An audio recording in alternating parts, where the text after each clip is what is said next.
E aí pessoal, tudo bem com vocês? Sejam muito bem-vindos a mais um episódio do Biblicamente. É isso aí, é o nosso programa de ensino da palavra. Eu sou Isaac Félix, estou aqui com vocês de novo com a minha canequinha que você já conhece, a canequinha do Homem-Aranha. É isso aí. Pior que o Homem-Aranha, mano, nem é o meu herói favorito, velho.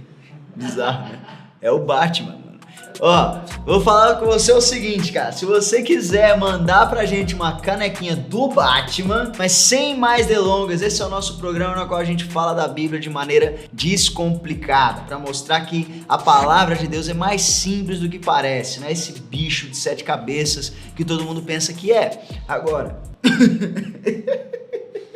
Agora, falando então sobre o tema desse programa, nós vamos estar respondendo uma pergunta que é muito comum, principalmente na cabeça daqueles que estão chegando na fé agora ou daqueles que ainda não fazem parte da fé cristã. E a pergunta é: o que é o pecado? O que é essa coisa que a gente faz que nos afasta de Deus, desagrada o coração de Deus? Bem, quando você pega no original da palavra de Deus, no hebraico a palavra é katá e no grego a palavra é hamartia. Essas duas palavras elas têm basicamente o mesmo significado, que é um significado que não é muito espiritual, ele é um significado comum, que é falhar ou errar o alvo. Por exemplo, se você pegar aqui Gênesis capítulo 4, versículo 7, Deus está falando aqui com Caim, na história de Caim e Abel, e ele fala: se você fizer o bem, não será aceito, mas se não o fizer, saiba que o pecado, katá, o ameaça à porta. Ele deseja conquistá-lo, mas você deve dominá-lo.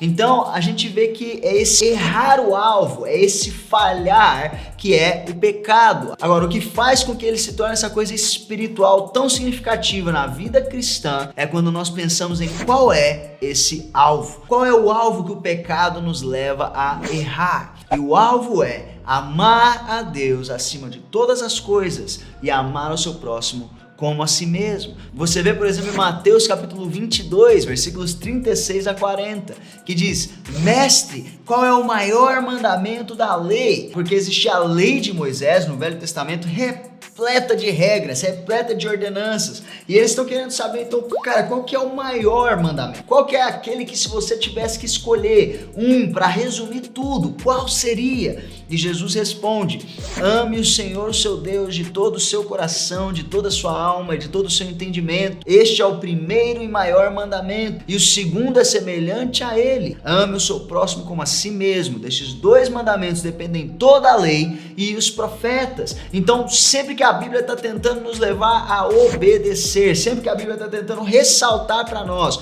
o que é pecado, o que nós não devemos fazer, ele está tentando nos levar a acertar o alvo, que é amar a Deus acima de tudo e amar ao próximo como a si mesmo. E é por isso que, se você abrir em Êxodo capítulo 20, você vai ter lá os famosos 10 mandamentos, né? Desses 10 mandamentos, 4 são relacionados com amar a Deus acima de tudo e 6 são relacionados com amar ao próximo como a si mesmo. Então, sempre que a Bíblia está tentando evidenciar para nós o que é pecado, ela na verdade está tentando nos levar a acertar o alvo. Agora, é muito importante que nós entendamos algumas coisas sobre o pecado. A primeira é: todo mundo já pecou. O Will que tá me gravando agora, Will, você já pecou?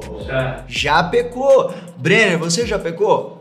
Já pequei. Já pecou, eu já pequei, você já pecou, e se alguém aqui falar que não pecou, acabou de pecar com o pecado da mentira. Por quê? Porque a Bíblia nos fala que todos pecaram e estão destituídos da glória de Deus. Isso está lá em Romanos capítulo 3, versículo 23. E se você for para o versículo 10, vai estar escrito que não há nenhum justo, não há um justo sequer. Então todos nós pecamos, todos nós somos culpados de errar o alvo, de não amar a Deus acima de todas as coisas, de não amar o próximo como a nós mesmos. Madre Teresa, Gandhi, Nelson Mandela, todo mundo já pecou. Um único que passou pela terra sem pecado foi Jesus Cristo. E a gente vai entrar nisso daqui a pouco. Agora, nós precisamos levar o pecado muito a sério. Por quê? Primeiro, porque o pecado ele tem um salário.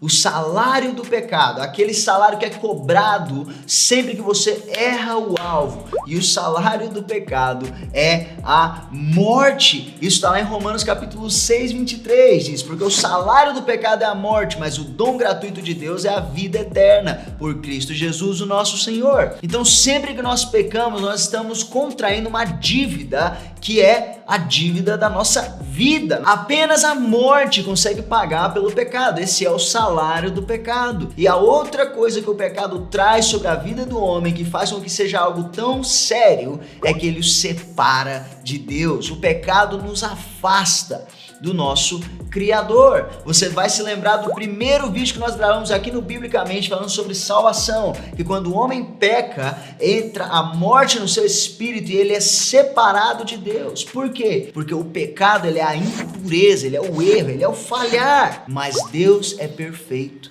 Deus é santo. Ele não pode ter relacionamento com o pecado, ele não se relaciona com a impureza do homem. Está entendendo? Então o pecado é tão sério porque ele nos separa de Deus e porque ele traz a dívida de morte. O salário do pecado é a morte. Agora, o que é que nós precisamos quando percebemos a nossa situação pecaminosa, o nosso estado de pecado? Bem, nós precisamos de perdão, não é verdade? E no Velho Testamento, a maneira como as pessoas conseguiam esse perdão, encontravam esse perdão, era através do sacrifício de animais. Eles eram sacrificados pelo sacerdote e expiavam pelo pecado do povo. Eles meio que pagavam a dívida de morte dos pecadores, das pessoas que haviam cometido o pecado. O sangue precisava ser derramado para que o salário do pecado, que é a morte, fosse cobrado. Agora, no Novo Testamento já não é bem assim. No Novo Testamento nós recebemos o perdão dos pecados pelo sangue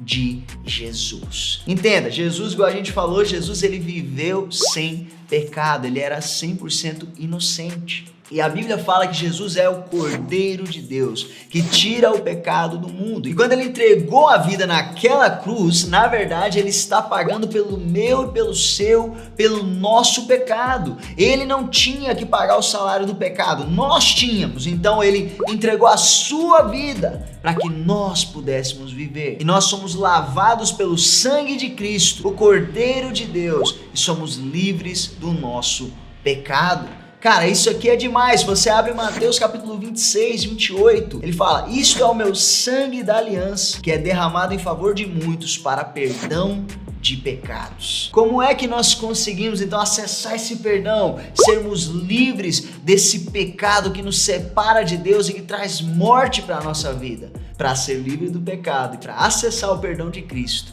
nós precisamos passar por um processo de arrependimento. Mas isso é assunto para o próximo vídeo. Se você gostou desse vídeo, comenta aqui embaixo que Deus falou com você, curte, já se inscreve aqui no canal também, compartilha para aquele seu amigo que você está sentindo que você deve mandar esse vídeo. Estou deixando aqui um e-mail para onde você manda as suas perguntas. Nós queremos responder aqui no Biblicamente, para descomplicar a Bíblia para todo mundo. Beleza? É isso aí, pessoal. Que Deus abençoe vocês. Até a próxima.